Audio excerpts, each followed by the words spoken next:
Umuulan ngayon. Tignan niyo, konting ulan lang yan ha. Pero bumabaha na agad sa kalsada. What if kung malakas na malakas talaga yung ulan nila? Kasi dito, pangit yung drainage namin. And kahit na maganda pa yung drainage mo, napupuno siya ng sand kasi umuulan din dito ng sand, like sandstorm. Anyway, ito yung office ng amo ko. Diyan nakalagay yung mga junk niya. So, yeah, ayan yung window. Tapos, doon sa kabilang side, yun yung room ko. So, malimit, hindi rin ako nakatulog ng maayos kasi maingay. Kasi nga yung room niya, dito siya nagpi-fix ng gamit niya. At type na type niyang mag-fix kung kailan gabi. Parang zombie lang, diba? Anyway, yeah, I'll see you guys again later. Hey guys, nasira yung headset ko, yung earphone ko, and ito yung ginagawa ko para maayos siya. Teka, walang tagahawak ng phone. Bali, ito yung lugan. And lalagyan ko lang siya dun sa gilid. Dito. Kasi natatanggal to. So, ang gagawin ko, natatanggal to eh. Lalagyan ko siya dito ng glue at saka dito to hold it in place. Wait.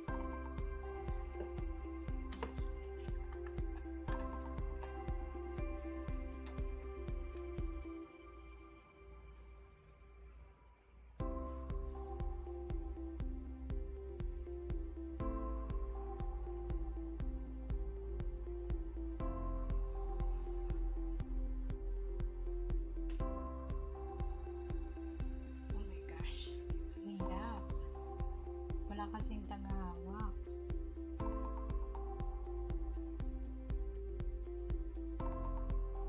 Sabi nila, ouch! Necessity is the mother of invention.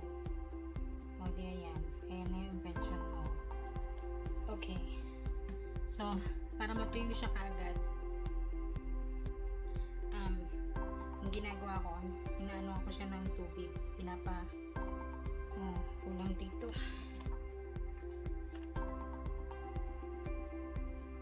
So, ito.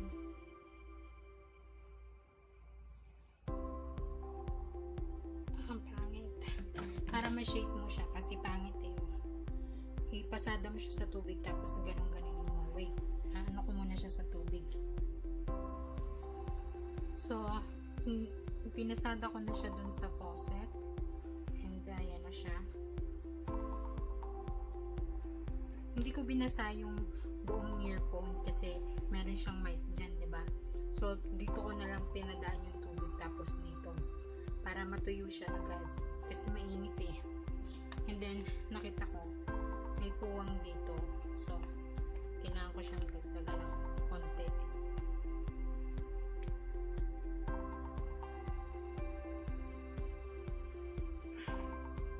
Yun, ganun lang. Paraan lang yan para magamit mo pa yung earset mo, di ba? Yan. Ano kasi kakahila, nahihila siya kapag suot ko tapos nag-work ako. Nahihila siya. So, nung yung hilang yun, natanggal siya dito. Natanggal to. Lumabas yung pinakaloob niya, yung wire. So, binalik ko to. Tapos, para ma-hold siya in place, nilagyan ko siya ng glue gun dito. So, yan. Kung meron lang akong tagahawak, baka maganda yung kinalabasan. Wala kasi akong tagahawak.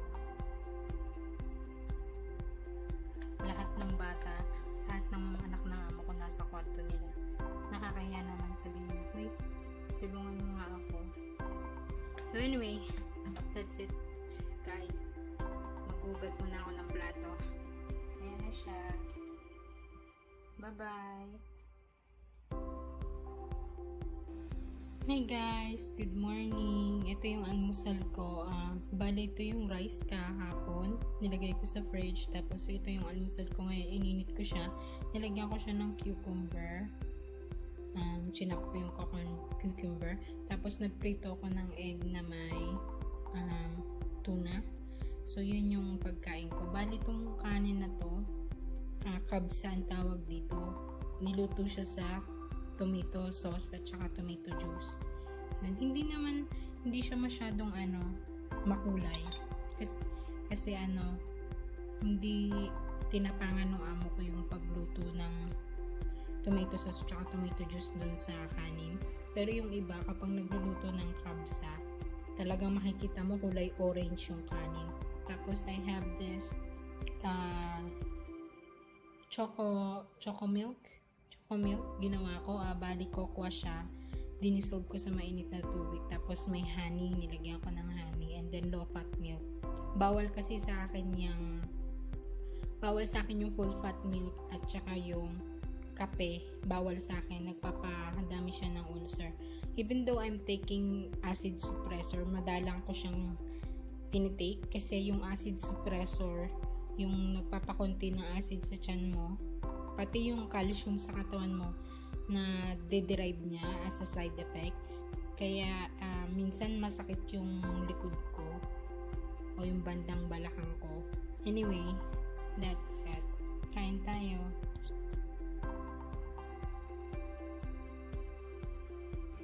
I'm gonna show you guys something. Update to dun sa Facebook Messenger ko na vlog na ayaw mag-work kasi binan nila. And still ban pa rin yung call dito sa Taif. As you can see. Malakas naman yung signal ko, yung wifi. Tsaka kahit may tumatawag sa akin, hindi nagko-connect. Puro ganyan lang. Tapos kung magri-ring man siya, hanggang ring lang, hindi siya nagko-connect.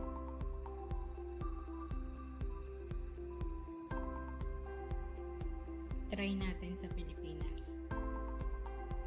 Lola ko. Nasaan yung lola ko? Ito.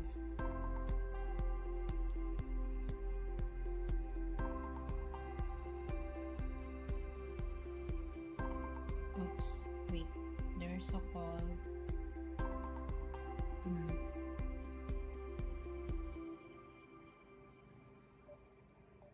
Hanggang ganyan lang siya. Though may nagsabi sa akin na ginagamit daw nila yung imo and gumagana. Tinaray ko rin yung imo dito tapos in-install ko kasi ayaw gumana. Kasi guys, ang Taif, yung lugar na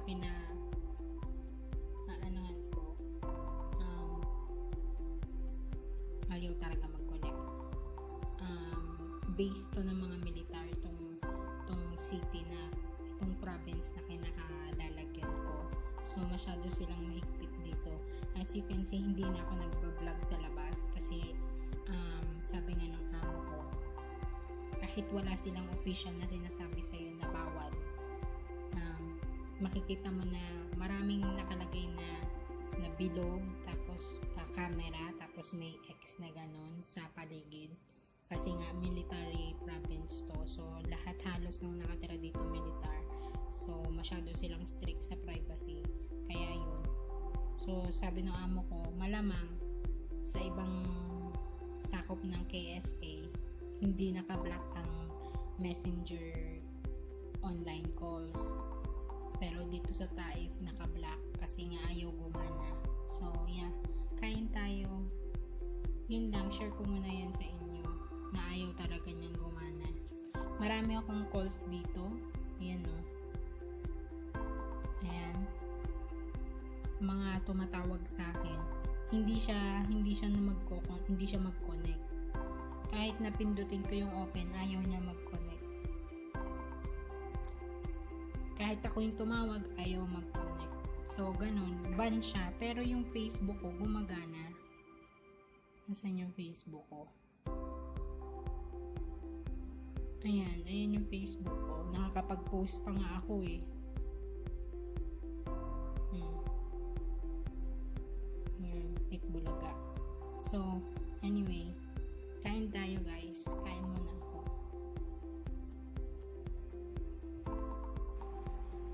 tapos na ako mag-almusal. So, I'm cleaning parsley right now. Anong tawag nito sa Tagalog? Nakalimutan ko. Pero yeah, it's parsley. And, bali, pag nalinis ko na siya, natanggal ko na yung mga damo-damo sa kanya, ililipat ko siya dito. Hindi ko siya huhugasan. Kasi pag hinugasan mo siya, matatanggal yung protective layer nung tawag dito, nung leaves nung parsley, and madali siyang malalanta, madali siyang mabubulok. So pagkatapos ko siyang alisan ng mga damo and I'm really sure, isa-isahin ko yan I'm really sure na wala na talagang damo. Ilalagay ko siya dito sa malinis na cloth, irarap ko siya, tapos ilalagay ko dito sa plastic, tapos ilalagay ko doon sa fridge. Ganun ako mag-maintain ng freshness ng green leafy vegetable dito. Tatagal to mga like 5 days na hindi siya nabubulok. Mabubulok siya pero hindi ganun kabilis. I think kung hindi 5 days, mga 7 days tatagal siya. Hindi siya ganun kabilis mabubulok. So, tatanggalin mo lang yung mga damo-damo niya, yung tuyong halaman na napaloob sa kanya, o kaya kung merong malagkit, tatanggalin mo lang. Pero wag mo siyang hugasan. Tapos, lalagay mo siya dyan. Tapos, yun, irap mo lang siya. Tatagal siya, mas matagal kumpara dun sa basta mo na lang siyang ilalagay ng ganito, kasama yung mga damo. Mas matagal siya kaysa mabulok. Sometimes, kinakat ko to, tapos, kinakat ko siya ng mga maliliit, tapos nilalagay ko siya sa Tupperware, tapos nilalagay ko naman siya doon sa freezer. Yun ang freezer namin. May freezer dito kaya lang, hindi sila kontento bumili ng bagong freezer. Tapos, yan, may freezer pa rin kami doon. Yung may pintong brown na yan, freezer pa rin yan. So, bali mga pang-bake na flour, harina ang nakalagay doon. Tapos dito naman yung mga pinreserve ko na gulay at saka meat. Yun. Dito naman yung freezer dito, ang laman nito is mga piniris na tinapay, tapos iniinit na lang sa microwave. Mahilig sila mag-preserve yung amo ko. So, yun, pinipreserve nila yung food. Anyway, I'm gonna do this, and then later on, gagawa ko ng salad. So, yeah. Hey guys, so now I'm done cleaning the parsley. Ngayon naman, hinugasan ko na to. Ito yung gagawin kong salad nila. So, ayan, kumuha ako ng konting portion ng parsley. Tapos ito yung cabbage. So, nilalagay ko siya dito sa may cloth na tray. Kasi patutuyuin ko siya ng konti. Aalisin ko yung water sa kanya. Tapos, nilalagay ko siya dun sa tapat na electric pan para mabilis. And then, pag wala na siyang water, saka ko siya i-chop ng maliliit. I-chop ko siya ng maliliit. Tapos, ito, i-grate ko tong carrots. Yun. So, ginagawa ko yun para hindi mabilis mabulok yung salad nila. Tumatagal yung salad mga like 1 week sa ref nang hindi siya nabubulok agad-agad. Kasi nga, so habang pinapatuyo ko yung gagawin kong salad sa fan, punta ako dito sa washing room. Yan. Dito ako usually nag-film.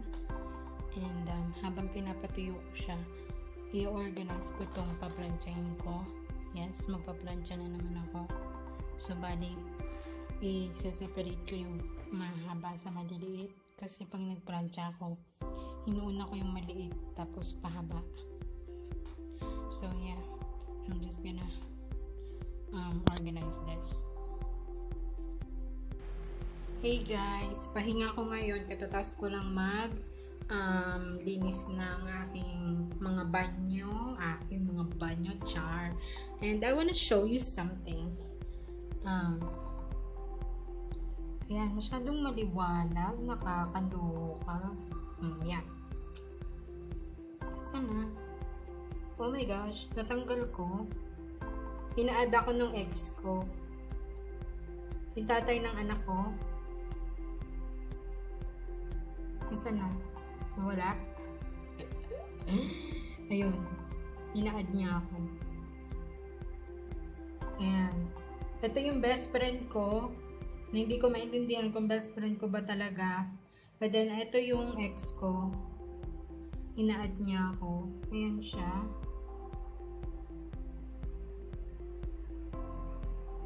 Wow! Naglagay. Tingnan niyo. Sabi nila, kalimutan ng nakaraan. Pero para sa akin, thanks sa nakaraan.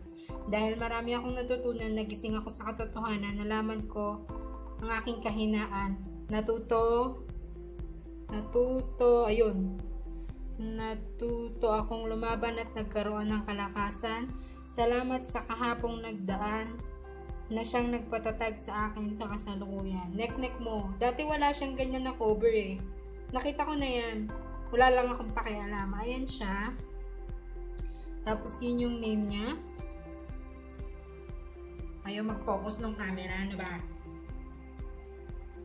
Merlino Robledo. So, ba tinanggal niya iba niyang picture. May mga picture yan eh. Tingnan natin. Wala, tinanggal niya, binura niya. But anyway, yan yung ex ko. Ina-add niya ako. Oh my gosh, kinonfirm ko ba? Ayokong i-confirm kasi ayoko nang makipaglapit pa sa kanya. And yeah. Anyway guys, hindi ko siya finarant and minessage niya ako, ginamit niya yung account ng ate niya kasi yung ate niya in-accept yung friend request, so ginamit niya yung account ng ate niya.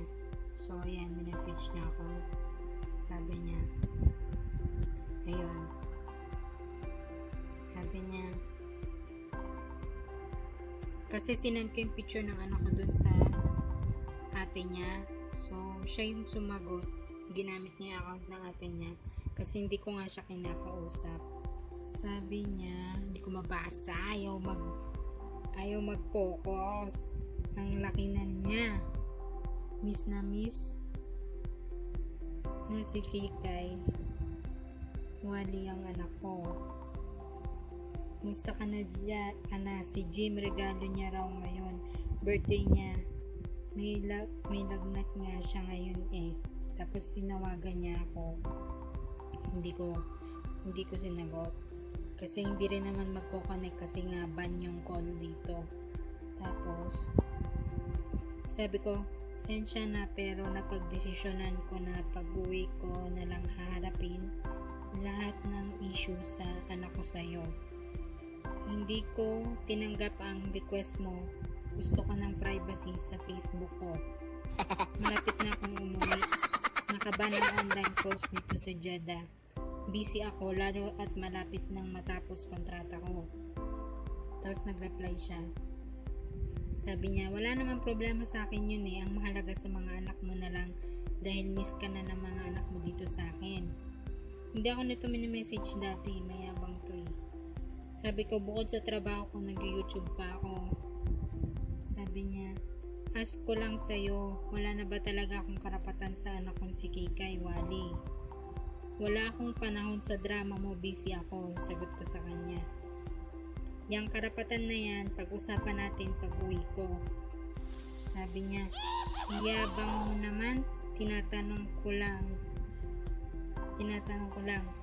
Parati naman akong masaya sa'yo, diba? Sagot ko.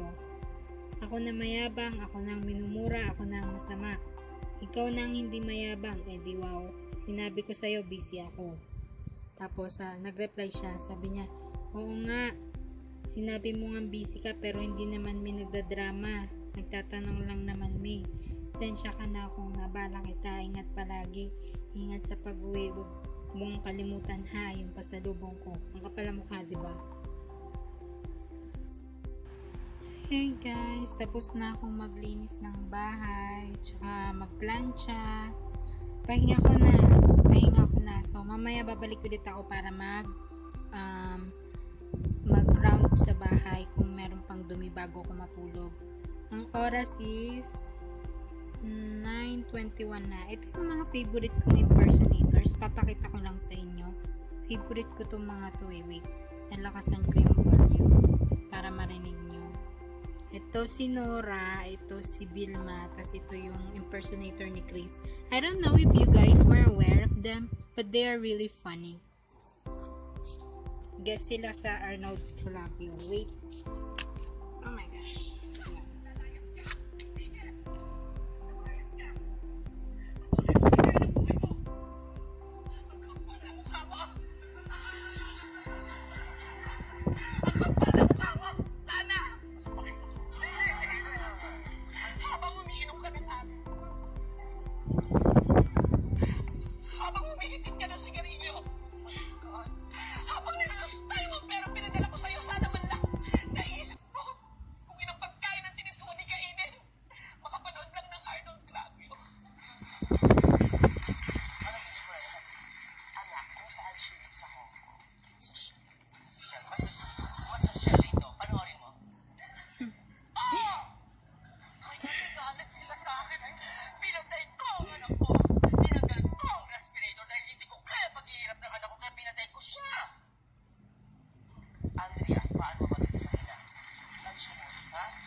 Lumalabos.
Anyway, that's it for tonight, for today, guys.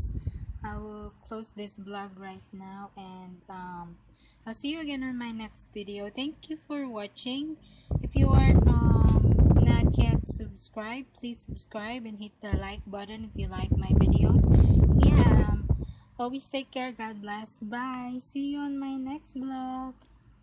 Thank you for watching.